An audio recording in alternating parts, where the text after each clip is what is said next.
In this video we will explain the process of how to get connected to Excel Connector through Bird application. Login as a power user with the provided username and password details.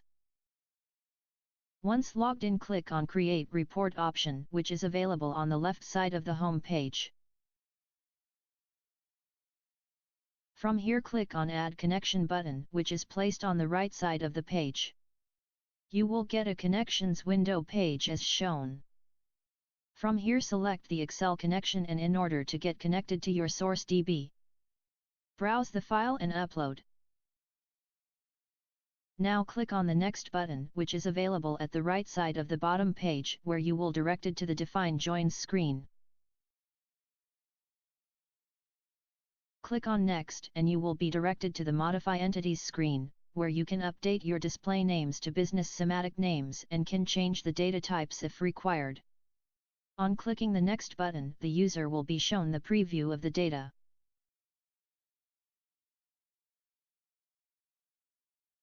From the preview data, the user can create custom fields during the data ingestion period itself by clicking on the Settings button as shown.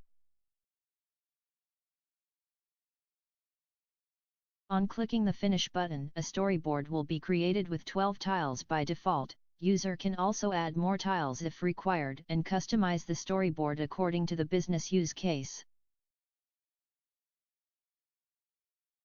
Now you can save the storyboard from the More options by clicking on the Save Storyboard. Provide a name for the storyboard and click on Apply to save it. Once storyboard is saved, you will be able to see the created storyboard in the home page of the application under the My Storyboards section. This is how we can create a report by using the Excel connector. Hope this video is helpful. Thank you.